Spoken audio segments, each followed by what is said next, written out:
സ്വർണ്ണവില കിളിങ്ങണല്ലോ. KSFE gold loan ഇനി ആവശ്യങ്ങൾക്ക് അവധി കൊടുക്കേണ്ടതില്ല. നിങ്ങളുടെ ആവശ്യങ്ങൾക്കാണ് KSFE ഗോൾഡ് ലോൺ. ഇത് ഭയങ്കരമായ ട്വിസ്റ്റുകളും അല്ലെങ്കിൽ ഭയങ്കര ഒരു ക്രൈം ത്രില്ലറോ അങ്ങനെയൊക്കെയുള്ള സിനിമ അല്ലെന്ന് തന്നെയാണ് ആദ്യമേ ഞങ്ങൾ പറയുന്നത്. അപ്പോൾ അതുകൊണ്ട് അത് എക്സ്പെക്റ്റ് ചെയ്തിട്ട് വരുന്നവർക്ക് അങ്ങനത്തെ ഒരു സിനിമ ആയിരിക്കില്ല. പക്ഷേ അവർക്ക് വേറെ ഒരു തലത്തിൽ ഒന്നും എക്സ്പെക്റ്റ് ചെയ്യാതെ ഈ സിനിമ കണ്ടു കഴിഞ്ഞാൽ ഹാപ്പി. ഒരു വിശ്വാസമാണ് ലാൽ സാറിന് എന്നിൽ. അപ്പം ഞാനൊരു കഥ പറയുമ്പോൾ അദ്ദേഹം എന്നോട് പറഞ്ഞു ഇതിങ്ങനെയാണ്, നല്ല കഥയാണ്, ഇത് ആൾക്കാരെ എൻഗേജ് ചെയ്ത് നിർത്തേണ്ടതാണ്, അത് ജിത്തുവിൻ്റെ റെസ്പോൺസിബിലിറ്റിയാണ്, ജിത്തു അത് മനോഹരമായിട്ട് ചെയ്യുമെന്നുള്ള വിശ്വാസമാണ് എനിക്കുണ്ട്. ആ വിശ്വാസം എന്നിൽ അർപ്പിച്ചു. ആ വിശ്വാസം ഇതാവുന്നിട്ട് 21-ാം തീയതി അറിയാം. അപ്പം അങ്ങനെ ഒരു ബേസിക്കലി ഒരു കോൺഫിഡൻസ് ഉണ്ട് അങ്ങോട്ട് എന്നിൽ. അതാണ് അദ്ദേഹത്തിൻ്റെ ജഡ്ജ്മെൻ്റ് ഉണ്ട്. അപ്പോൾ അദ്ദേഹം കഥ കേട്ടിട്ട് അദ്ദേഹത്തിന് ഇഷ്ടമായാലാണ് അധികമുള്ളൂ. പ്രൊഡ്യൂസർ ഇൻവെസ്റ്റ് ചെയ്യുമ്പോൾ അത് ചിന്തിക്കുകയല്ലേ, അത്രയേ ഉള്ളൂ. അങ്ങനെ നേര് എന്ന് പറയുന്ന സിനിമ December 21 നമ്മൾ റിലീസ് വെച്ചിരിക്കുന്നത്. അതിനെക്കുറിച്ച് ഇപ്പോൾ ഏതാണ്ട് ഒരു ഐഡിയ നിങ്ങൾക്ക് ട്രെയിലറിൽ നിന്ന് കിട്ടിയിട്ടുണ്ടാവും.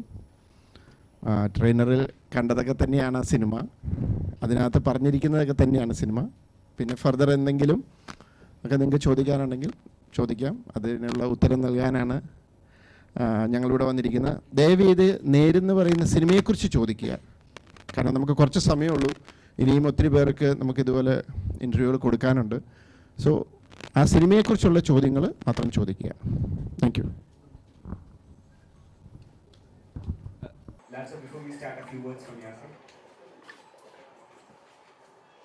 Good morning. എല്ലാവർക്കും നല്ലൊരു ദിവസം ആശംസിക്കുന്നു. And thank you very much എല്ലാവരും വന്നതിന്. ജിത്ത് പറഞ്ഞ പോലെ നേരെ എന്ന സിനിമയുടെ ഒരു പ്രൊമോഷനായിട്ട് വന്നതാണ്. ഞാനും ജിത്തും കൂടെ ചെയ്യുന്ന ദൃശ്യം, 2 ദൃശ്യം, പിന്നെ 12th മാൻ. അത് കഴിഞ്ഞ് ഞങ്ങളൊരു ഫിലിം ചെയ്തുകൊണ്ടിരിക്കുകയാണ്, റാം. അത് കഴിഞ്ഞ് ചെയ്യുന്ന സിനിമയാണ്. തീർച്ചയായിട്ടും മലയാള സിനിമയെ വേറൊരു തരത്തിലേക്ക് ഉയർത്തിക്കൊണ്ടുപോയ സിനിമകളായിരുന്നു ദൃശ്യം 1, 2. അത് കഴിഞ്ഞ് അതേ ടീം ചെയ്യുന്ന ഈ ചിത്രത്തിന് ഒരുപാട് ഉണ്ടാകണം. അതുകൊണ്ടാണ് തീർച്ചയായിട്ടും ഇത്തരം ഒരു സിനിമ എടുക്കാൻ ഞങ്ങൾ തയ്യാറായതും. ആ സിനിമയുടെ പേര് പോലെ ഇതിലൊരു സത്യം കണ്ടെത്തുക എന്ന് പറയുന്ന ഒരു വലിയൊരു ധർമ്മം ഇതിൻ്റെ പുറകിലുണ്ട്. ഇതൊരു കോർട്ട് റൂം ഡ്രാമയാണ്, ഒരു ഇമോഷണൽ ഡ്രാമയാണ്. ഇത്രയും പറയാൻ കാര്യം, ദൃശ്യം എന്ന സിനിമയുമായിട്ട് ഈ ചിത്രത്തിന് ഒരു കമ്പാരിസനും ഇല്ല, അല്ലെങ്കിൽ 12th മാനുമായിട്ടും ഇല്ല.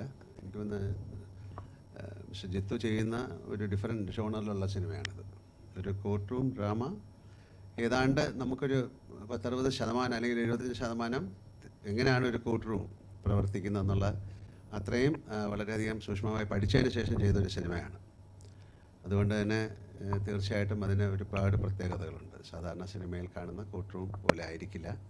കുറച്ചുകൂടെ ജെനുവിനായിട്ടുള്ള അപ്രോച്ചാണ് ഈ സിനിമയ്ക്ക്. അതിൻ്റെ കഥ ഞാൻ പറയുന്നില്ല. ഒരു സത്യം കണ്ടെത്തുക, സത്യം പറയൂ, സത്യം കണ്ടെത്തണം, സത്യദേവത ഒക്കെയുള്ളൊരു സ്ഥലമാണ് കോർട്ട് റൂം. അപ്പോൾ അവിടെ വെച്ച് നമ്മൾ ശരിക്കുള്ള സത്യത്തെ കണ്ടെത്തുക എന്ന് പറയുന്ന ഒരു ധർമ്മമുണ്ട്. ആ ധർമ്മം പരിപാലിക്കാനായിട്ടാണ് കോടതി, അതിലെ അഡ്വക്കേറ്റ്സ് അല്ലെങ്കിൽ ജഡ്ജ്, ഒരുപാട് പേര് അതിൽ പ്രവർത്തിക്കുന്നത്. ഞാൻ അതിൽ അഭിനയിക്കുന്നത് ഒരു അഭിഭാഷകനായിട്ടാണ്. വളരെ കാലത്തിന് ശേഷമാണ് ഞാൻ അഭിഭാഷകനായിട്ട് അഭിനയിക്കുന്നത്. ഒരുപക്ഷെ 2ാമത്തെ സിനിമയായിരിക്കും അധിപൻ. അത് തീർച്ചയായിട്ടും വേറെ തരത്തിലുള്ള സിനിമയായിരുന്നു. ഇതൊരു ഇൻ ആൻഡ് ഔട്ട് ഒരു അഭിഭാഷകൻ, അയാൾ എങ്ങനെയായിരിക്കണം, എങ്ങനെയാണ് സത്യത്തെ കണ്ടെത്തുക എന്നുള്ള അതിൻ്റെ ഒരു മൂല്യമൊക്കെ ഉൾക്കൊണ്ടുള്ളൊരു സിനിമയാണ്. ആ സിനിമ 21-ാം തീയതി റിലീസ് ചെയ്യുകയാണ്. ബാക്കി ഇവരെ സംസാരിക്കും. ഇത് എഴുതിയിരിക്കുന്ന ശാന്തിയാണ്. വളരെ രസകരമായ രീതിയിലാണ് ഈ സിനിമ മുന്നോട്ട് പോയിരിക്കുന്നത്. അതിൻ്റെ പുറകിൽ പ്രവർത്തിച്ച എല്ലാവരെയും ഞാൻ ഈ സമയം അഭിനന്ദിക്കുന്നു. Thank you very much.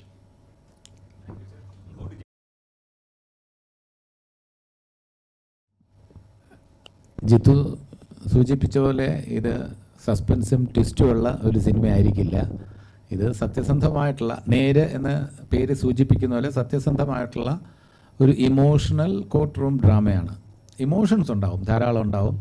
പിന്നെ കോർട്ടിൽ നടക്കുന്ന കാര്യങ്ങൾ അത് പ്രേക്ഷകർക്ക് രസകരമായ രീതിയിലാണ്. കോർട്ട് റൂം എന്ന് പറയുമ്പോൾ പ്ലെയിൻ രീതിയിൽ കോർട്ട് അവതരിപ്പിച്ചാൽ അതൊരു ഡോക്യുമെൻ്ററി ലൈനാണ്. ഇതല്ല, ഫിക്ഷൻ്റെ ഒരു സാധ്യതകൾ കണക്കിലെടുത്ത് അതിലുള്ള ഒരു കോർട്ട് റൂം ഡ്രാമയിൽ അതിൻ്റെ വാദം, അതിൻ്റെ മറുവാദം, ജഡ്ജിൻ്റെ പിന്നെ വിശദീകരണം, വിശകലനം, ജഡ്ജിൻ്റെ റിമാർക്സ്, പിന്നെ സാക്ഷികളുടെ, പ്രതിയുടെ, വാദിയുടെ, ഇതൊക്കെ തന്നെ രസകരമായ രീതിയിൽ ഒരു കോർട്ട് അല്പം പോലും ബോറടിപ്പിക്കാത്ത രീതിയിൽ കൊണ്ടുപോകാൻ കഴിഞ്ഞിട്ടുണ്ടെന്നാണ് ഞങ്ങളുടെ എല്ലാം വിശ്വാസം. അതിനുവേണ്ടി പരിശ്രമിച്ചിട്ടുണ്ട്. ഇനി വിധി പ്രഖ്യാപിക്കേണ്ട ജഡ്ജസ് എന്ന് പറയുന്നത് പ്രേക്ഷകരാണ്. നേരിൻ്റെ വിധി പ്രഖ്യാപിക്കേണ്ടത് പ്രേക്ഷകരാണ്. നല്ലൊരു എഫേർട്സ് വാദത്തിൻ്റെ രീതിയിലായിരുന്നാലും എല്ലാ രീതിയിലും ഞങ്ങൾ എടുത്തിട്ടുണ്ടെന്നാണ് ഇപ്പോൾ പറയാനുള്ളത്. Thank you. Over to Shanti ma'am. Ma'am, writer ആണ് and also you are an advocate. അപ്പോൾ how interesting was your whole storyline and your execution? സന്തോഷമാണ്.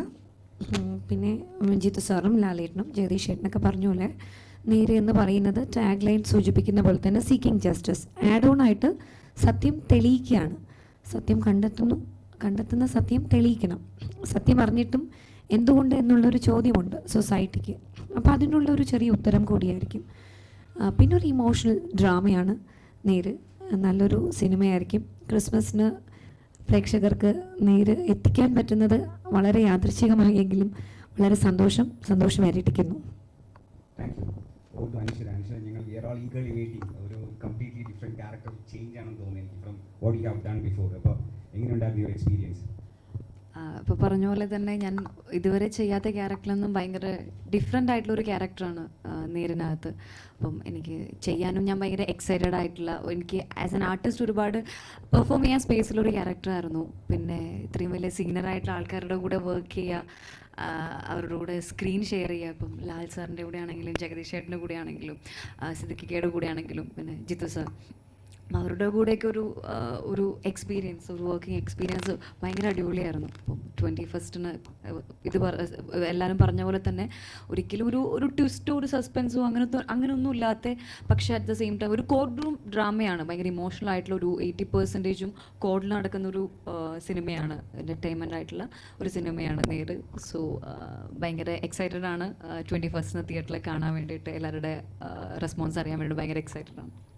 Thank you so much. നമുക്കൊരു ചെറിയ ടൈം കൺസ്ട്രെയിൻ ഉണ്ട്. So we R opening Q&A for the press. അപ്പോൾ again I remind you, നമുക്കറിയാം we have a lot of wonderful movies lineup ഉണ്ട് from Lal sir, but right now we are concentrating on Neere. So I will kindly request everyone concentrate on Neere the movie. Alright, please over to the video.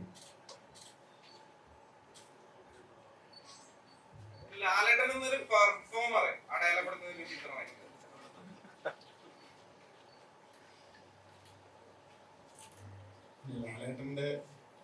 എന്നുള്ള നടനെ എൻ്റെ എല്ലാ സിനിമകളിലും ഞാൻ അങ്ങനെ exploit ചെയ്യാനാണ് ശ്രമിച്ചിരിക്കുന്നത്. അതിനകത്ത് ഓരോ ജോണറും ഓരോ ക്യാരക്ടറൈസേഷൻ അനുസരിച്ചുള്ള രീതിയിലുള്ള ഡിഫറൻസുകളേ ഉള്ളൂ. ഇതിനകത്തും ഓഫ് കോഴ്സ് ഞാൻ ലാലേട്ടൻ്റെ അടുത്ത് വരുമ്പോൾ അദ്ദേഹത്തിൻ്റെ ഏറ്റവും ബെസ്റ്റ് എടുക്കാനാണ് ഞാൻ ശ്രമിക്കുന്നത്.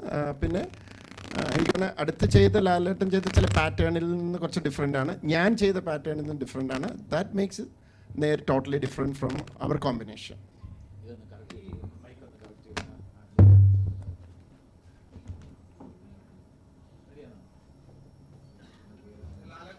പ്രേക്ഷകർക്ക് ഏറ്റവും പ്രിയപ്പെട്ട ഈ നിസ്സായനായി മാറുന്ന പല ചിത്രങ്ങളും സേതു മാധവൻ അടക്കമുള്ള കുറെ നമ്മുടെ മെമ്മറീസ് ആയിട്ട് ഏറ്റവും പ്രിയപ്പെട്ടതായി മലയാള പ്രേക്ഷകർ സൂക്ഷിച്ചിട്ടുള്ള കുറെ ക്യാരക്ടേഴ്സ് അത്രയും ഇന്ത്യയിലൊക്കെ തരുന്നതാണ്. അപ്പോൾ അങ്ങനത്തെ ഒരു പ്രതീക്ഷയാണ്. അല്ല, അദ്ദേഹത്തിൻ്റെ എല്ലാ തരത്തിലുള്ള ജോണറുകളും ആൾക്കാർക്ക് പ്രിയപ്പെട്ടതാണ്. ഇപ്പം അദ്ദേഹം പലതരത്തിലുള്ള വേഷങ്ങൾ കൈകാര്യം ചെയ്തിട്ടുണ്ട്, അതെല്ലാം പ്രിയപ്പെട്ടതാണ്. ഇതിനകത്ത് ഈ പറഞ്ഞ പോലെ ഏതാണ്ടൊക്കെ ആ പാറ്റേണിൽ വരുന്ന ഒരു സിനിമയാണ് നേര്.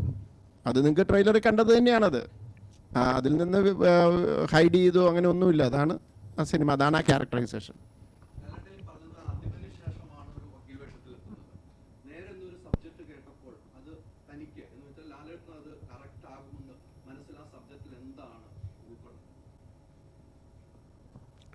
തീർച്ചയായിട്ടും ആ കഥ തന്നെയാണ്. ആ കഥ പറയുമ്പോൾ ആ കഥയുടെ ഒരു എന്താ പറയേണ്ടത്, അതിൻ്റെ അകത്തൊരു വലിയൊരു ഗ്രിപ്പുണ്ട്, അതിനൊരു വലിയ സോഷ്യൽ റിലവൻസ് ഉണ്ട്. പിന്നെ തീർച്ചയായിട്ടും ഈ നേരത്തെ പറഞ്ഞ പോലെ ഒരു നിസ്സഹായനായ ആളെന്നുള്ളത് അങ്ങനെ നിസ്സഹായനായ ആളല്ല, വളരെ മിടുക്കനായ ഒരാളാണ്. ഒരുപാട് കാര്യങ്ങൾ കൊണ്ട് അയാൾ നിസ്സഹായനായി പോയതാണ്. പക്ഷേ ഒരു സമയത്ത് അയാൾ ഈ സത്യം കണ്ടെത്തണം എന്നുള്ള ഒരു ഇതിലേക്ക് കടക്കുകയാണ്. അതിനുവേണ്ടി അയാൾ വളരെ മിടുക്കനായ ഒരാളാണ്, അല്ലെങ്കിൽ അയാളുടെ കഴിവുകൾ ഉപയോഗിച്ചു അപ്പോൾ സത്യത്തിൻ്റെ പുറകെ സഞ്ചരിക്കുക. ഇപ്പോൾ ഈ ശാന്തി പറഞ്ഞ പോലെ അത് കണ്ടെത്തിയാൽ മാത്രം പോരാ, അത് തെളിയിക്കുകയും കൂടെ വേണം. അപ്പോൾ അതിനുള്ള എഫേർട്ട് അയാൾ എടുക്കുകയും തീർച്ചയായിട്ടും അതിൽ അയാൾ സക്സസ്ഫുള്ളായി മാറുകയും ചെയ്തു. അതാണ് കഥ. അപ്പോൾ തീർച്ചയായിട്ടും എന്നെ സംബന്ധിച്ചിടത്തോളം വളരെ അഭിനയ പ്രാധാന്യമുള്ള റോളാണോ എന്നൊക്കെ ചോദിച്ചു കഴിഞ്ഞാൽ എനിക്കത് മറുപടി പറയാൻ പറ്റില്ല. കാര്യം സിറ്റുവേഷൻസ് അങ്ങനെയാണ്, എപ്പോഴും അങ്ങനെയാണല്ലോ. ഒരു ആക്ടറിന് അഭിനയിക്കാൻ സാധിക്കുന്ന സിറ്റുവേഷനിലാണ്. പിന്നെ കൂടെയുള്ള ആൾക്കാരുടെ ഡയലോഗും കാര്യങ്ങളൊക്കെ കൊണ്ടാണല്ലോ അയാൾ നിസ്സഹായ അവസ്ഥയിലേക്ക് പോകുന്നത്. അത്തരത്തിൽ ഒരുപാട് സ്ഥലത്ത് അദ്ദേഹത്തിനൊന്നും പറയാൻ പറ്റാത്ത ഒരു സ്ഥലത്ത് നിന്ന് അയാൾ വീണ്ടും ഉയർത്തെഴുന്നേറ്റ് ഈ സത്യം കണ്ടെത്തുകയാണ്. അപ്പോൾ എന്നെ സംബന്ധിച്ചിടത്തോളം ഇപ്പോൾ എനിക്ക് വരാൻ പോകുന്ന സിനിമ അല്ലെങ്കിൽ മുന്നേ ചെയ്ത സിനിമകളിൽ നിന്നെല്ലാം മാറി ചിന്തിക്കാവുന്നൊരു വേഷമാണ്. അതുകൊണ്ട് തന്നെയാണ് ഈ സിനിമയ്ക്ക് എനിക്കുള്ളൊരു പ്രത്യേകതയും എനിക്ക് താല്പര്യം തോന്നിയതും.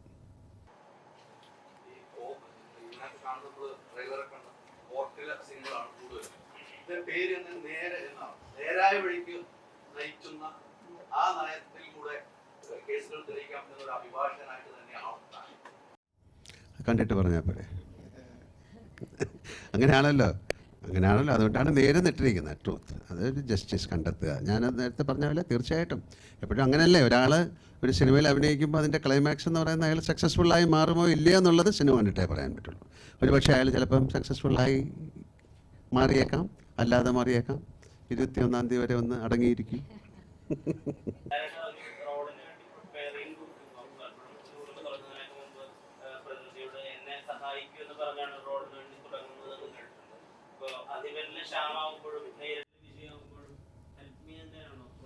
തീർച്ചയായിട്ടും. പിന്നെ നീ നേരത്തെ പറഞ്ഞ പോലെ അതിലെ സിറ്റുവേഷൻസ്, സീന്, നമ്മുടെ കൂടെ പ്രവർത്തിക്കുന്നവർ, പിന്നെ ഇപ്പോൾ ഇതിൽ കൂടുതൽ എന്ന് പറയുന്നത് ശാന്തി എന്ന് പറയുന്നത് ഒരു ഇവിടുത്തെ കൂട്ടിൽ വർക്ക് ചെയ്യുന്ന ഒരു അഡ്വക്കേറ്റാണ്. അപ്പോൾ അവർക്ക് കൂടുതൽ കാര്യങ്ങൾ ഒരു സാധാരണ ആൾക്കാർ പറഞ്ഞു തരുന്നതിൽ കൂടുതൽ നമുക്ക് പറഞ്ഞു തരാൻ മനസ്സിലാകും. കാര്യം അവരെല്ലാ ദിവസവും ചെയ്യുന്ന ജോലിയാണ്, അവർ കാണുന്നതാണ്. അപ്പോൾ അത്തരത്തിൽ ഒരുപാട് നമ്മളെ ഇൻസ്പയർ ചെയ്യാൻ പറ്റിയ ഒരുപാട് എനിക്കത് സഹായകരമായിട്ട് മാറി. അപ്പം അതാണ് ഞാൻ പറഞ്ഞത്, അതിമുള്ള ആളങ്ങനെ കോർട്ട് റൂമിലൊന്നും പോയിട്ട് ഒരു കേസൊന്നും ബാധിക്കുന്നില്ല. ഇത് വളരെ കറക്റ്റായിട്ട് ചെയ്യുന്നതാണ്. അതിലെ ഇപ്പോൾ ഒരുപാട് നിയമങ്ങളുണ്ട് കോടതിയിൽ, പ്രൊസീജിയേഴ്സ് ഉണ്ട്. അത് നമ്മൾ സിനിമയിൽ കാണുന്ന പല സിനിമകളിലും അത്തരത്തിലുള്ള പ്രൊസീജിയേഴ്സ് ഒന്നും കാണിച്ചിട്ടില്ല, അല്ലെങ്കിൽ കാണിച്ചിട്ടുള്ളത് അത്രത്തോളം സത്യമായിരിക്കില്ല. അത് സിനിമയ്ക്ക് വേണ്ടിയിട്ട് ഒരുപാട് നമുക്ക് ചെയ്യാവുന്നതാണ്. പക്ഷേ ഇതിൽ അതാ ഞാൻ പറഞ്ഞു, ഒരു 60-70% വരെ നമ്മളത് വളരെ കറക്റ്റായിട്ട് ചെയ്യാൻ സാധിച്ചിട്ടുണ്ട്. ഇപ്പോൾ അദ്ദേഹം പറഞ്ഞ പോലെ, ജഗദീഷ് സാർ പറഞ്ഞ പോലെ, അത് മുഴുവൻ അങ്ങനെ ചെയ്യുകയാണെങ്കിൽ അതൊരു ഡോക്യുമെൻ്ററി ഫിലിം പോലെ ആയിപ്പോൾ നമ്മൾ അതിനെ ഒരു പരിധിയിൽ കൂടുതൽ സിനിമാറ്റിക് ആയിട്ട് അതിനെ ഉൾക്കൊള്ളിച്ചുകൊണ്ട് അതിനെ ഏറ്റവും നന്നായിട്ട് അവതരിപ്പിക്കാൻ ഞങ്ങൾ ശ്രമിച്ചിട്ടുണ്ട്.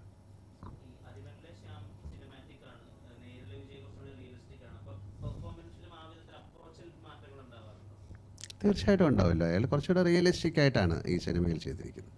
നമുക്കതിൽ ഒരു തമാശയോ കാര്യങ്ങളോ ഒന്നും നമുക്ക് പറയാൻ പറ്റില്ലല്ലോ. കോടതിയിൽ പ്രത്യേകിച്ച് ആവശ്യമില്ലാത്തൊരു കാര്യവും പറയാൻ പാടില്ല എന്നാണ്. അപ്പോൾ അതൊക്കെ മനസ്സിലാക്കിക്കൊണ്ട് തന്നെ വേണം ആ കഥാപാത്രത്തെ നമ്മൾ ചെയ്യാൻ.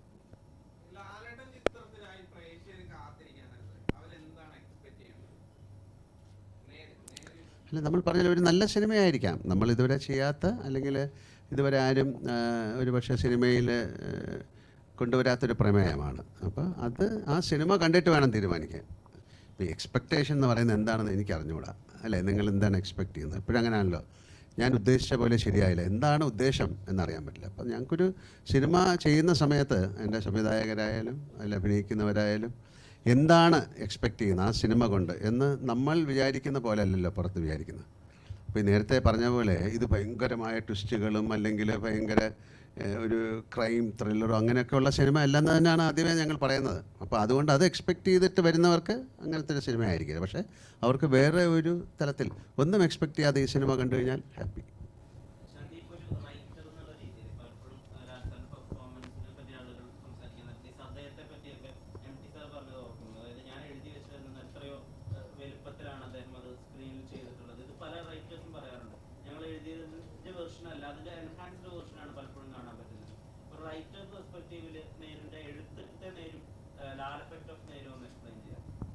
ഇപ്പോൾ പറഞ്ഞത് തന്നെയാണ്, അതൊരു മാജിക്കായിട്ട് എനിക്ക് തോന്നിയിരിക്കുന്നത്. കാരണം നമ്മൾ എഴുതുന്ന ഡയലോഗ്സ്, എസ്പെഷ്യലി കോഡ് സീക്വൻസിൽ ആ ഡയലോഗ്സ് നമ്മൾ എഴുതുമ്പോൾ എൻ്റെ മനസ്സിൽ നമ്മൾ കേൾക്കുന്ന ഒരു ഡെലിവറി ഉണ്ട്, അതിൻ്റെ മോഡുലേഷനൊക്കെ പ്രതീക്ഷിക്കുന്നതിനും അപ്പുറത്തേക്ക് അതിങ്ങനെ തരുമ്പോൾ പലപ്പോഴും മനസ്സ് നിറഞ്ഞിട്ടാണ് നമ്മൾ നിൽക്കുന്നത്.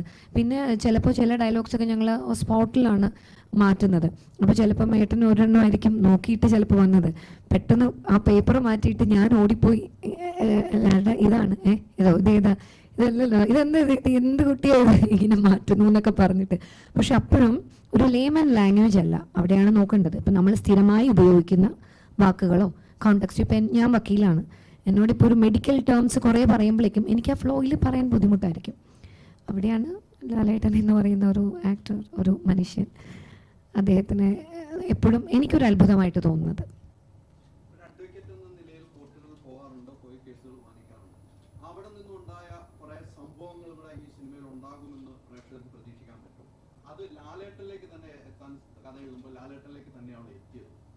ഇല്ല, 2 ചോദ്യങ്ങളാണത്. അതിൽ ഒന്നാമത്തത് കോടതിയിൽ ഉള്ള സംഭവങ്ങൾ ഈ സിനിമയിൽ ഉണ്ടാകുമോ എന്നുള്ളതാണ്. കോടതിയിലുള്ള കുറേ സംഭവങ്ങളെല്ലാം ചേർത്തിട്ടായിരുന്നു ഇതിൻ്റെ ആദ്യത്തെയും സെക്കൻഡ് ഡ്രാഫ്റ്റൊക്കെ വന്നത്. അതെല്ലാം പാക്ക് ചെയ്തപ്പോഴേക്കും പോയി. കാരണം അത് നേരെ 1, 2, 3 നമ്മൾ ഇറക്കേണ്ടി വരും. അതെല്ലാം ചെയ്യണം എന്നുണ്ട്. അത് നമ്മൾ ഈ പല എൻ്റർടൈൻമെൻറ്റ് ഇഷ്ടപ്പെടുന്ന ആളുകൾ ഇപ്പോൾ ഒത്തിരി കോഡ് സീക്വൻസ് സിനിമകൾ വരുന്നുണ്ട്, സീരീസ് ആയിട്ടൊക്കെയാണ് കാണുന്നത്. അപ്പോൾ നമുക്ക് ആ ഓരോ ഇൻസിഡൻറ്റിനെയും, ഇപ്പോൾ ഒരു വക്കീലിൻ്റെ ലൈഫ്, രാവിലെ കോട്ടിട്ട് ഇറങ്ങുന്നു, പോകുന്ന വഴി കോടതി, പല സംഭാഷണങ്ങൾ, അതിലൊക്കെ നർമ്മം ഉണ്ടാകും, പല ഇമോഷൻസ് ഒക്കെ ഉണ്ടാകും. ഇത് ശരിക്കും അതിനുള്ളൊരു സ്പേസ് ഇല്ലാഞ്ഞിട്ടാണ്. അപ്പം ഞങ്ങൾ വളരെ കുറേ അങ്ങനെയുള്ള മുഹൂർത്തങ്ങൾ എടുത്ത് മാറ്റേണ്ടി വന്നു. പിന്നെ 2 എന്ന് പറയുന്നത് എന്നോട് ചോദിച്ച ചോദ്യം എഴുതുമ്പോൾ ലാലേട്ടൻ മനസ്സിലായിരുന്നു എന്നാണ്. ജിത്തു സാറ് ദൃശ്യത്തിൻ്റെ സമയത്താണ് ഇങ്ങനെ ഒരു ആശയം പറയുന്നത്. അപ്പോൾ ആ സമയത്ത് ആശയം വരുന്നു, അതിൻ്റെ ഒരു 2 മിനിറ്റ് കൊണ്ട് തന്നെ സാർ അത് ആൻ്റണി ചേട്ടനോട് പറയുമായിരുന്നു. അപ്പം ആൻ്റണി ചേട്ടൻ അത് കേട്ടപ്പോൾ തന്നെ അത് വർക്ക് ചെയ്യുമെന്ന് പറയുന്നു. അങ്ങനെ അവിടെ നിന്നാണ് ഞങ്ങളത് തുടങ്ങുന്നത്. അപ്പോഴും ലാലേട്ടൻ കേട്ടിട്ടില്ല. പിന്നെ റാമിൻ്റെ സമയത്ത് UK അവിടെ ഇരുന്നിട്ടാണ് ലാലേട്ടനോട് ഞാൻ ആ കഥ പറയുന്നത്. ഞാൻ പകുതി പറയുന്നു, ഞാനും ആദ്യമായിട്ടാണ് കഥ പറയുന്നത്. പറയുമ്പോൾ പെട്ടെന്ന് ലാലേട്ടൻ അത് കേൾക്കുന്നു, ചിരിക്കുന്നു. ഇതൊക്കെയാണ് എൻ്റെ പ്രതീക്ഷ. പക്ഷേ ഓരോന്നിനും അദ്ദേഹം ലോജിക്കലി ആയിട്ടുള്ള ചോദ്യങ്ങൾ ചോദിക്കുന്നു. പ്രത്യേകിച്ച് ജിത്തു സാറിൻ്റെ കൂടെയുള്ള വർക്കാണ്. സാറിങ്ങനെ ലോജിക്കെല്ലാം സീൽ ചെയ്യുന്നതാണ്. ആഡ് ഓൺ ടു ദാറ്റ് ഈ സിനിമയിലും അങ്ങനെ ലോജിക്കെല്ലാം. ഇപ്പോൾ ഒരു സീക്വൻസ് കാണുന്നു, ഇതെന്താ ഇങ്ങനെ എന്ന് ചോദിക്കുമ്പോൾ തൊട്ടടുത്ത് മറുപടി പറയുന്ന ശൈലിയാണ് ജിത്തു സാറിൻ്റെ മൂവീസ്. പക്ഷേ ഇതങ്ങനെ ചെയ്യാൻ നമുക്ക് പറ്റില്ല, അത് ഒത്തിരി നീണ്ടുപോകും. മാക്സിമം അത് സീൽ ചെയ്തിട്ടുണ്ട്. അപ്പോൾ അത് കഥ ഡെവലപ്പ് ചെയ്ത് വരുന്ന ആ ഒരു ക്യാരക്ടറൈസേഷൻ വരുമ്പോഴാണ് ലാലേട്ടൻ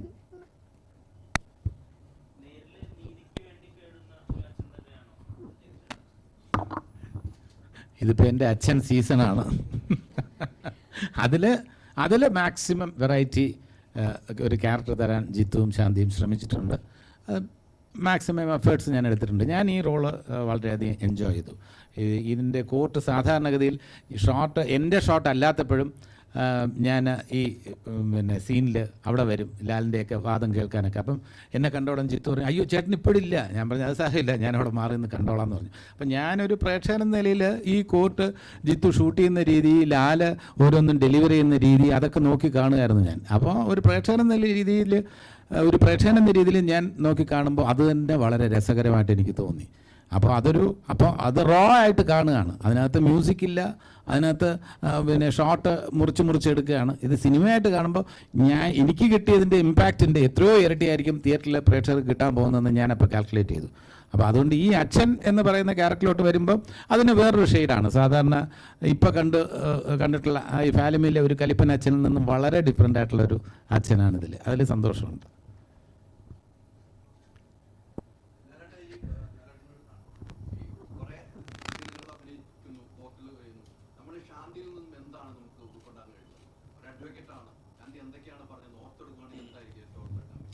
ഈ സിനിമയിൽ പിന്നെ എടുത്തു പറയേണ്ട ഒരുപാട് പേരുകളുണ്ട്. സിദ്ദീഖിൻ്റെ റോളായാലും പ്രിയാമണിയുടെ റോളായാലും ഒക്കെ അവർ ഏറ്റവും വളരെ മനോഹരമായിട്ടാണ് ചെയ്തിരിക്കുന്നത്. ഈ സിനിമയിൽ ശാന്തി എന്ന് പറയുന്ന ആളാണ് എന്നെ കൊണ്ടുവന്നിരിക്കുന്നത് ഈ കഥാപാത്രത്തെ അഭിനയിക്കാൻ. അതുപോലെ തന്നെ കഥയിലും ഇവർ കാരണമാണ് ഞാൻ ഈ കോർട്ടിലേക്ക് വരുന്നത്. അപ്പോൾ അതുകൊണ്ട് അവരാണ് അതിൻ്റെ കീ ഫാക്ടർ സിനിമയുടെ. അപ്പോൾ അതെങ്ങനെ വരുന്നു എന്നൊക്കെയുള്ള സിനിമ കാണുമ്പോൾ പറയാം. തീർച്ചയായിട്ടും ശാന്തിയുടെ ഒരുപാട് ഹെൽപ്പ് ഉണ്ടായിരുന്നു. അവർ ഒരു അഡ്വക്കേറ്റ് നമുക്കറിയില്ലല്ലോ. ഇപ്പോൾ ഫോർ എക്സാമ്പിൾ ഇപ്പോൾ ജഡ്ജിൻ്റെ നമ്മൾ തിരിച്ച് സീറ്റിലേക്ക് വരുമ്പോൾ പുറം ബാക്ക് കാണിക്കാൻ പാടില്ല, ബിഹേവിയർ പാറ്റേൺ ഒരുപാട് തരത്തിലുള്ള കാര്യങ്ങളുണ്ട്. അവർ വരുമ്പോൾ എണീക്കുന്നത്, ഇരിക്കുന്നത്, അതൊന്നും നമ്മൾ ഇങ്ങനെ കോടതിയിൽ കയറിയിട്ടുണ്ട്, പക്ഷേ സ്ഥിരമായിട്ട് പോകാത്തതുകൊണ്ട് അതിനെക്കുറിച്ച് അറിഞ്ഞുകൂടാ. അപ്പോൾ അത്തരത്തിലുള്ള വളരെ മൈന്യൂട്ട്, അത് പെട്ടെന്ന് ഒരാൾക്ക് പറഞ്ഞു കൊടുക്കാൻ പറ്റില്ല.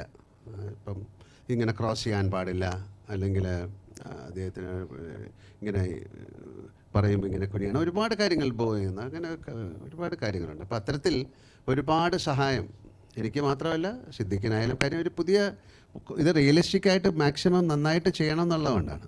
അപ്പോൾ പലപ്പോഴും നമ്മൾ പല കൂട്ട് സീനുകൾ സിനിമയിൽ കാണുന്നതൊന്നും അല്ല ശരിക്കും. അപ്പോൾ അതിൻ്റെ ഏറ്റവും മനോഹരമായിട്ട് ഈ ചിത്രത്തെ അവതരിപ്പിക്കാൻ പിന്നെ എനിക്ക് സാധിച്ചതിലെ ഒരു കീ ഫാക്ടർ ശാന്തിയാണ്. Thank U.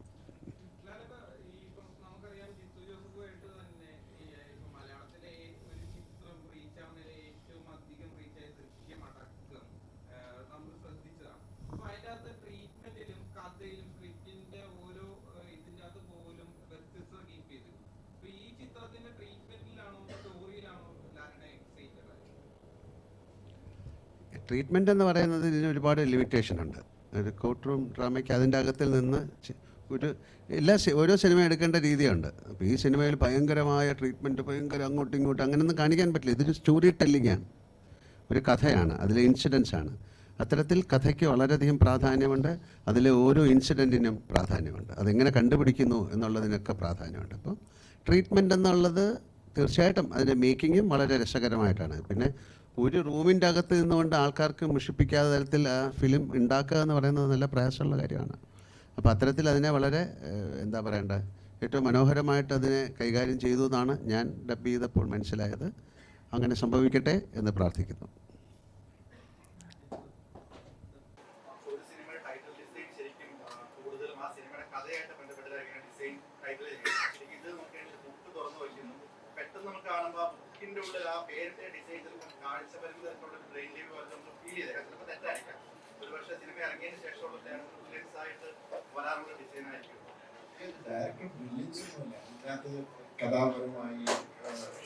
കണക്ഷൻ ഉണ്ട്, അത് നിങ്ങൾ ഓൾറെഡി അത് നിങ്ങൾക്ക് മനസ്സിലായതുമാണ്. അത് മനസ്സിലാക്കി തരണം എന്നുള്ള ഉദ്ദേശത്തിൽ തന്നെ ഞങ്ങൾക്കത് ഹൈഡ് ചെയ്യാനൊന്നും ഉദ്ദേശമില്ലായിരുന്നു. അപ്പോൾ അങ്ങനെ വർക്ക് ചെയ്തപ്പോൾ ഇത് എങ്ങനെ ഡിഫറെൻ്റ് ആയിട്ട് ഇതിനൊന്ന് അപ്രോച്ച് ചെയ്യാന്ന് പറഞ്ഞപ്പോൾ ഞാൻ ഓർത്തോ ഇങ്ങനെ ഒരു സാധ്യത ഉണ്ടല്ലോ, അപ്പോൾ പിന്നെ എന്തുകൊണ്ട് അങ്ങനെ ഒരു ആ ഒരു ടെക്സ്ചറിൽ അത് ചെയ്യാം എന്നുള്ളതാണ്. അത് എല്ലാവർക്കും മനസ്സിലായല്ലോ അതെന്താണെന്നുള്ളത് എല്ലാവർക്കും നന്നായിട്ട് അറിയാം, അത്രേ ഉള്ളൂ. അല്ലാതെ ബ്രില്യൻസ് എന്ന് പറയുന്ന അങ്ങനത്തെ ഒരിതൊന്നുമില്ല.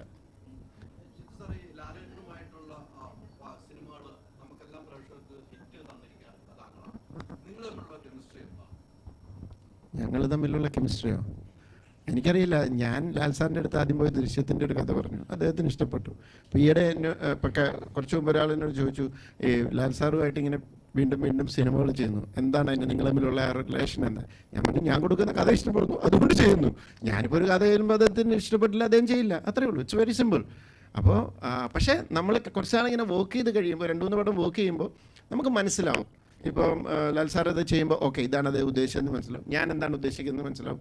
അതങ്ങനെ ഒരു സിങ്ക് ആവും. അതുണ്ട്, അത് കുറച്ച് ഈസി ആവും നമുക്ക് കാര്യങ്ങൾ ഇത് ചെയ്യാനായിട്ട്. പിന്നെ ബേസിക്കലി ഒരു വിശ്വാസമാണ് ലാൽ സാറിന് എന്നിൽ. അപ്പം ഞാനൊരു കഥ പറയുമ്പോൾ അദ്ദേഹം എന്നോട് പറഞ്ഞു, ഇതിങ്ങനെയാണ്, നല്ല കഥയാണ്, ഇത് ആൾക്കാരെ എൻഗേജ് ചെയ്ത് നിർത്തേണ്ടതാണ്, അത് ജിത്തുവിൻ്റെ റെസ്പോൺസിബിലിറ്റിയാണ്, ജിത്തു അത് മനോഹരമായിട്ട് ചെയ്യുമെന്നുള്ള വിശ്വാസമാണ് എനിക്കുണ്ട്.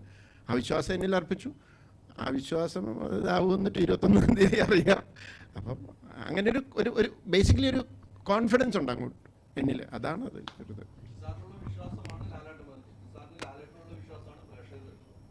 തീർച്ചയായിട്ടും അങ്ങനെ ആയിരിക്കും. ഇപ്പം എനിക്കറിയാം ഇതിനെക്കുറിച്ച് പറഞ്ഞു. എനിക്ക് എന്തായാലും ഇപ്പോൾ അദ്ദേഹത്തെ വിശ്വസിക്കാൻ അങ്ങനത്തെ ഒരു ഇഷ്യൂ ഇല്ലല്ലോ. അദ്ദേഹം ഒരു പ്രൂവൺ ആക്ടറാണ്. ചെന്ന് കഴിയുമ്പോൾ ഒന്ന് ഇഷ്ടപ്പെടുക എന്നുള്ളതാണ് നമ്മുടെ ടെൻഷൻ. അത് ഇഷ്ടപ്പെട്ടാൽ പിന്നെ ബാക്കി റെസ്പോൺസിബിലിറ്റി എൻ്റെയാണ്. അത് ആൾക്കാരിലേക്ക് അത് നന്നായിട്ട് എത്തിക്കുക എന്ന് പറയുന്നത്. മലയാള പ്രേക്ഷകർ മോസ്റ്റ് എക്സൈറ്റഡ് ആയിട്ട് കാത്തിരിക്കുന്ന ഒരു പ്രോജക്റ്റ് ആണ് മലൈക്കോട്ടെ വാലൻ. തിയേറ്ററിൽ തീവാകും. ഇതാദ്യം കഴിയട്ടെ. തീർച്ചയായും ഒരു വളരെ ഡിഫറെൻറ്റ് ജോണറിലുള്ളൊരു സിനിമയാണല്ലോ. അപ്പോൾ തീർച്ചയായിട്ടും ആ സമയത്ത് നമുക്കിതുപോലെ ഒന്നുകൂടെ നമുക്ക് സംസാരിക്കാം. അന്ന് ഭയങ്കര ചോദ്യങ്ങൾക്ക് ഞാൻ മറുപടി പറയാം.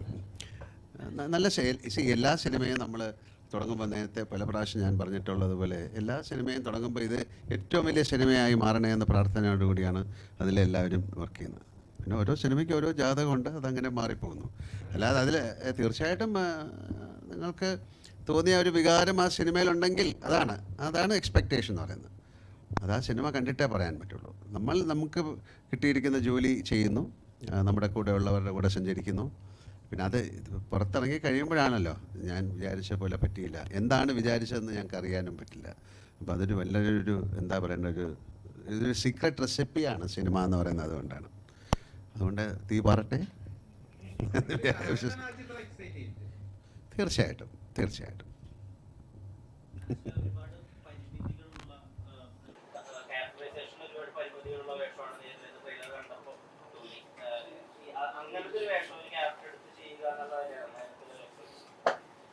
ജിത്തു സാറ് കഥ പറഞ്ഞപ്പോഴും എന്നെ എക്സൈറ്റ് ചെയ്യിച്ചൊരു ഫാക്ടർ അതാണ്.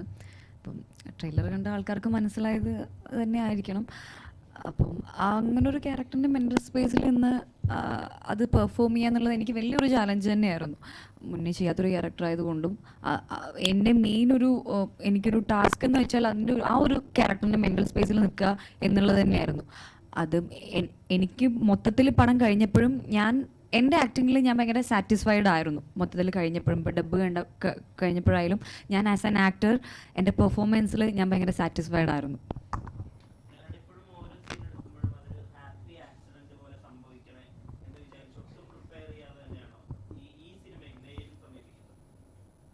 അല്ലല്ല, അത് കാര്യം നേരി കുറച്ചുകൂടെ ഇപ്പം നമ്മൾ ഡയലോഗ്സൊക്കെ നമുക്ക് ഇഷ്ടം പോലെ ഒന്നും പറയാൻ പറ്റില്ല, അല്ലെങ്കിൽ മാറ്റി പറയാനൊന്നും പറ്റില്ല. അപ്പോൾ കുറച്ചുകൂടെ കുറച്ചുകൂടെ എന്താ പറയുക സീരിയസ് അപ്രോച്ച് ആയിരിക്കും. ഒരുപക്ഷെ മറ്റ് സിനിമകളിൽ നമ്മൾ കുറച്ചുകൂടെ റിലാക്സ്ഡ് ആയിരിക്കാം. ഇപ്പോൾ ഇതിൽ കുറച്ചുകൂടെ നമ്മൾ ഡയലോഗൊക്കെ പറയുന്നതും ഒരുപാട് എന്താണ് കോടതിയുടെ ഭാഷയുണ്ട്, പിന്നെ കേസ് നമ്പർ, കാര്യങ്ങൾ പറയുന്ന രീതി, മോഡുലേഷൻ. അപ്പോൾ അതുകൊണ്ട് കുറച്ചുകൂടെ കെയർഫുള്ളായിട്ട് തന്നെയാണ് എല്ലാവരും ചെയ്യുന്നത്. പിന്നെ ഇതിന് എന്താ പറയേണ്ട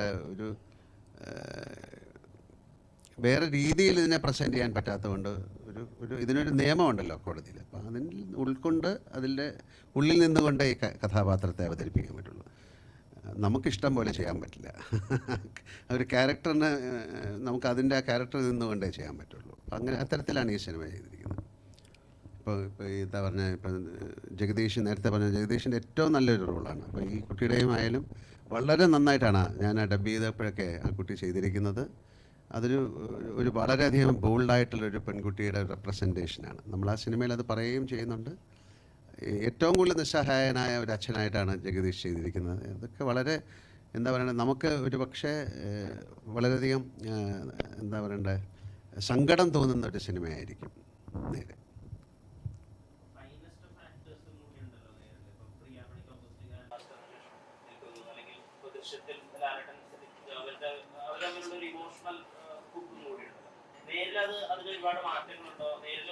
നേരിലും അത്തരത്തിലുണ്ട്, പക്ഷെ അത് വളരെ എന്താ പറയേണ്ടത് ഒരു സൂപ്പർഫിഷ്യലാണ്, ഉപരിതലത്തിൽ നിൽക്കുന്നതാണ്. അകത്തേക്കൊന്നും നമ്മൾ ഇറങ്ങിയിട്ടില്ല. പക്ഷേ ആ സിനിമ വളരെ സീരിയസ് ആയിട്ട് ചിന്തിച്ചു കഴിഞ്ഞാൽ അവർക്ക് തമ്മിൽ പല റിലേഷൻ ഉണ്ടായിരുന്നു കാണാം. അത് ആ സിനിമയുടെ എൻഡിലൊക്കെ അത് വളരെ സെറ്റിലായിട്ട് നമ്മളത് കാണിക്കുന്നുണ്ട്. അതെല്ലാം ഞാൻ പറഞ്ഞു കഴിഞ്ഞാൽ പിന്നെ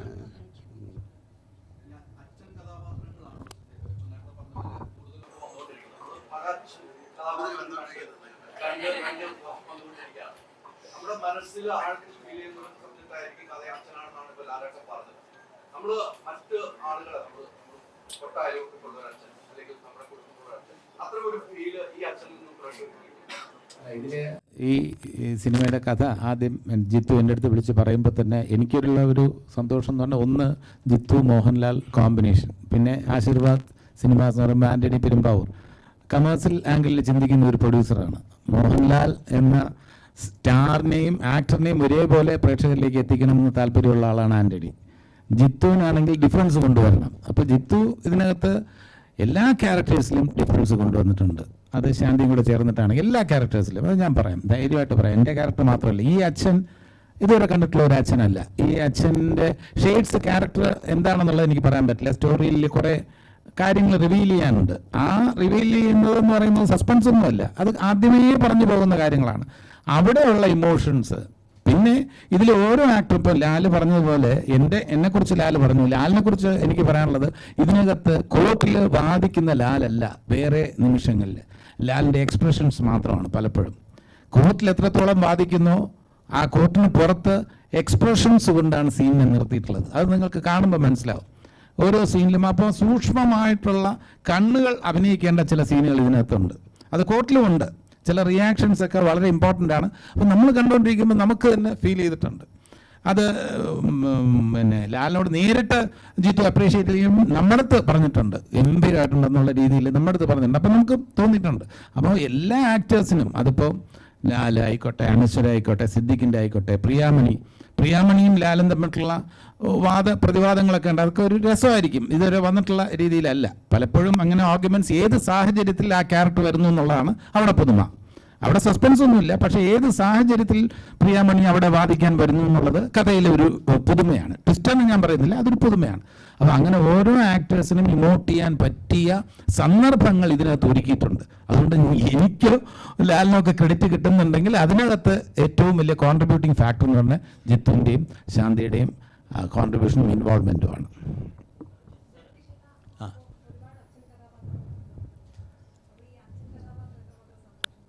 അല്ല, തീർച്ചയായിട്ടും കാലത്തിൻ്റെ മാറ്റങ്ങൾക്കനുസരിച്ച്, നമ്മുടെ പ്രായത്തിൻ്റെ മാറ്റം അനുസരിച്ച് നമുക്ക് മെച്യൂർഡായിട്ടുള്ള ക്യാരക്ടേഴ്സ് കിട്ടുമ്പോൾ സന്തോഷമാണ്. കാരണം ഞാൻ ഏറ്റവും കൂടുതൽ പൂവാലിനായിട്ടൊക്കെ അഭിനയിച്ചിട്ടുള്ള ഒരാളാണ്.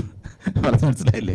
അപ്പോൾ കോളേജ് അധ്യാപകനിൽ നിന്നും വഴിവെക്കിൽ നിന്ന് പെമ്പിള്ളേരെ കമൻ്റ് അടിച്ച് അടി കിട്ടിയിട്ടുള്ള ആളാണ് ഞാൻ. സിനിമയിൽ ഒരുപാട് വായൻകുട്ടിയായിരുന്നാലും അപ്പക്കുട്ടനായിരുന്നാലും അങ്ങനെയൊക്കെ. അതിൽ നിന്നും ഇപ്പോൾ എൻ്റെ പ്രായത്തിനനുസരിച്ച് വ്യത്യസ്തതയുള്ള ഒരു അച്ഛനിൽ നിന്നും വേറൊരു അച്ഛൻ ഡിഫറൻസ് കിട്ടുമ്പോഴാണ് നമുക്ക് സന്തോഷം. ഇപ്പോൾ ഫാലിമിയിലെ അച്ഛനിൽ നിന്നും എൻറ്റയർലി ഡിഫറെൻ്റ് ആയിട്ടുള്ള ഒരു അച്ഛൻ, ഇതിനകത്ത് ഇമോഷൻസ് ഒക്കെ ഉള്ള ഒരു അച്ഛനെ കിട്ടുമ്പോൾ, ഹെൽപ്ലെസ് ആയിട്ടുള്ള ഒരു അച്ഛനെ കിട്ടുമ്പോൾ വളരെ സന്തോഷമാണ്. വളരെ സട്ടിലായിട്ട് പെർഫോം ചെയ്യാൻ പറ്റിയ ഒരു സബ്ജക്റ്റാണ്. അതിനനുസരിച്ചുള്ള ഒരു ആവിഷ്കാരമാണ്. അപ്പോൾ അതിൽ തീർച്ചയായിട്ടും ഞാൻ വളരെ ഹാപ്പിയാണ്. ഈ പ്രോജക്റ്റിൻ്റെ ഭാഗമാകാൻ കഴിഞ്ഞാൽ എനിക്ക് സന്തോഷവും അഭിമാനവും ഉണ്ട്. പ്രേക്ഷകരുടെ റിസൾട്ടിനായി കാത്തിരിക്കുന്നു. ഇപ്പോൾ ഒരു ലാലേട്ടൻ ചിത്രം എന്ന് പറയാൻ നേരത്ത് ഫാമിലി ഒന്നടക്കം തിയേറ്ററിലേക്ക് ഇറങ്ങുമെന്നറിയാം. എങ്കിലും ചോദിക്കട്ടെ, സലാറുമായിട്ട് ഈ ചിത്രം ക്ലാഷ് ബേസ് ആണല്ലോ, സാർ എങ്ങനെ നോക്കിയാണ്? അല്ല, സലാർ ടോട്ടലി ഡിഫറെൻ്റ് ആയിട്ടുള്ളൊരു സിനിമയല്ല. അതൊരു ആക്ഷൻ ബേസ്ഡ്. അത് പോയി കാണുക. അത് കണ്ടു കഴിയുമ്പോഴത്തേക്കും അന്നേരം നേരെ സൈഡിലുണ്ടാവും. അത് കഴിയുമ്പോൾ വന്ന് കണ്ടാലും മതി. അതൊന്നും പ്രശ്നമൊന്നുമില്ല. പക്ഷേ ഇത് കൂടുതലും എനിക്ക് തോന്നുന്നത് ആക്ഷനൊന്നുമില്ലല്ലോ. ഇതങ്ങനത്തെ ഒരു ഫാമിലി എമോഷൻസ് അങ്ങനെ ഇഷ്ടപ്പെടുന്നുള്ളവരായിരിക്കും ആദ്യം വരുന്നത്. അപ്പം തീർച്ചയായിട്ടും ഇതൊരു ബേസിക്കലി ഞാൻ ചെയ്യുന്ന സിനിമ എപ്പോഴും എല്ലാ ഫാമിലി എന്ന് പറയുന്ന ഒരു ഇതിലാണ് എപ്പോഴും ചെയ്യുന്നത്. അപ്പം എൻ്റെ ടാർഗറ്റഡ് ഓഡിയൻസും ഫാമിലിയാണ്. എന്ന് കരുതി ചെറുപ്പക്കാരും അവരാരും കാണരുതെന്നല്ല, അവരും വന്ന് കാണണം എന്നുള്ള ഇതുണ്ട്. അത് അവരുടെ ചോയ്സാണ്. ഇപ്പോൾ ഞാൻ എവിടെയോ കണ്ടു, നമ്മുടെ ട്രെയിലറെല്ലാം വന്നു കഴിഞ്ഞപ്പം ഒരു പയ്യൻ എഴുതിയിട്ടുണ്ട്, നേരെ ട്രെയിലർ കൊള്ളാം, അപ്പം മോർണിംഗ് ഷോയ്ക്ക് സലാറിന് പോകാം, എന്നിട്ട് ആഫ്റ്റർനൂണ് നേര് കാണാം. ആ പുള്ളി തീരുമാനിച്ചു കഴിഞ്ഞു. അത് അയാളുടെ ചോയ്സാണ്. മനസ്സിലായോ?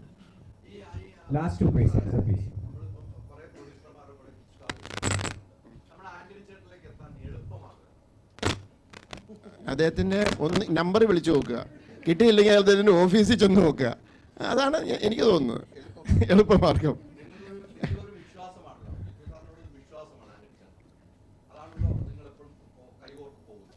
വിശ്വാസമുണ്ട്. പക്ഷെ ആൻ്റണിക്കും കഥ ഇഷ്ടപ്പെടണം. പ്രൊഡ്യൂസറാണെന്നും പറഞ്ഞു ഓക്കെ ജിത്തു ജോസഫ് വന്നു, ഓക്കെ നമ്മുടെ പരിചയമുള്ള ഒരാളല്ല ചോദിച്ചു. അങ്ങനെയല്ല. സിനിമ കഥ കേൾക്കുമ്പോൾ ആൻ്റണിക്കൊരു ജഡ്ജ്മെൻ്റ് ഉണ്ട്. ആൻ്റണിക്കൊരു, നിങ്ങൾക്ക് ആർക്കും അറിയാൻ മേലാത്തൊരു കാര്യം ഞാൻ പറയാം. പണ്ട് ഞാൻ വേറൊരു എൻ്റെ രണ്ടാമത്തെ പടം മമ്മി ആൻഡ് മീ എന്ന് പറയുന്ന സിനിമ, അതിൻ്റെ പ്രൊഡ്യൂസർ ജോയ് തോമസ് കേട്ട് കഴിഞ്ഞാൽ അദ്ദേഹത്തിൻ്റെ സുഹൃത്താണ് ആൻ്റണി പെരുമാൾ. അദ്ദേഹം പറഞ്ഞു ആൻ്റണി അടുത്ത്, അന്ന് ഞാൻ ആൻ്റണിയെ അറിയാം, പക്ഷേ ഞാൻ സിനിമയൊന്നും ചെയ്തിട്ടില്ല, ഒന്ന് കഥ പറയണം എനിക്ക് എന്ന് പറഞ്ഞു. ഞാൻ ഓർത്ത പ്രൊജക്റ്റ് അടക്കിയാലായിരിക്കുന്നു. കാരണം അദ്ദേഹം ചെയ്യുന്ന പടങ്ങളുടെ പാറ്റേൺ. ഞാൻ ചെന്ന് ആ കഥ പറഞ്ഞപ്പോൾ ആൻ്റണി എഴുതിയിട്ട് ഒരു ഉഗ്രൻ സിനിമയാണ്, ജോയ് തീർച്ചയായിട്ടും ചെയ്തിരിക്കണം എന്ന് പറഞ്ഞു. അദ്ദേഹത്തിൻ്റെ ജഡ്ജ്മെൻ്റ് ഉണ്ട്. അപ്പോൾ അദ്ദേഹം കഥ കേട്ടിട്ട് അദ്ദേഹത്തിന് ഇഷ്ടമായാലാണ് അധികമുള്ളൂ. പ്രൊഡ്യൂസർ ഇൻവെസ്റ്റ് ചെയ്യുമ്പോൾ അത് ചിന്തിക്കുകയല്ലേ, അത്രയേ ഉള്ളൂ.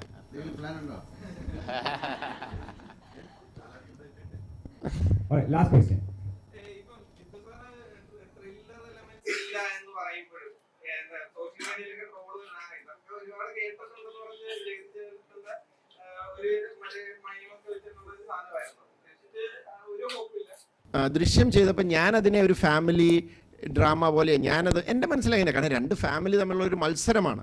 അതിനകത്തൊരു ക്രൈമും വന്നു, ക്ലൈമാക്സിൽ ഒരു സർപ്രൈസിങ് എലമെൻറ്റ് വന്നു.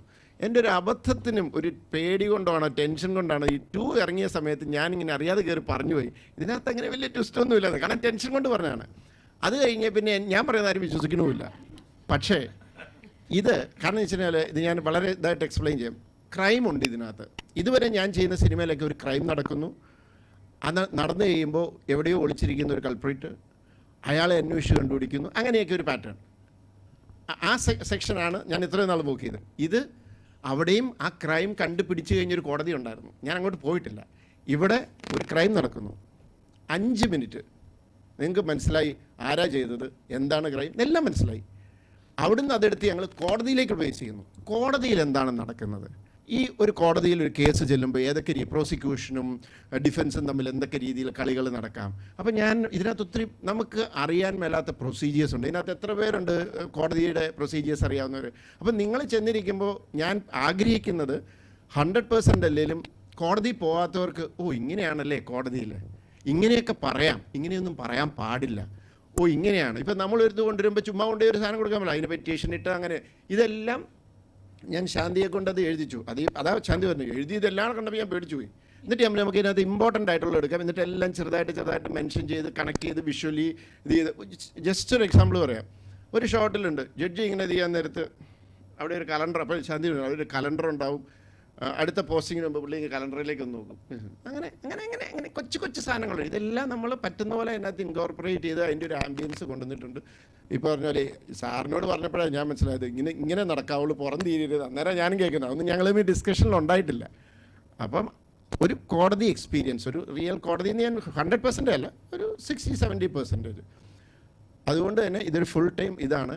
പിന്നെ ഓൺലൈനിൽ ആരോ എഴുതിയെന്ന് ഞാൻ മനസ്സിലാക്കിയത് ഈ ക്രൈം ഉള്ളതുകൊണ്ട് ആൾക്കാർ വിചാരിച്ചിരിക്കുന്നത് ആ ക്രൈമിനകത്ത് ഒരാളെ പിടിച്ചു, കോടതി വന്നിട്ട് വിജയമോഹൻ പ്രൂവ് ചെയ്യാണ് ഇയാളല്ല വേറൊരാളാണ്. അങ്ങനെയൊന്നുമില്ല. തുടക്കം തൊട്ട് ഇതാരാ ചെയ്തത് എല്ലാം അറിയാം.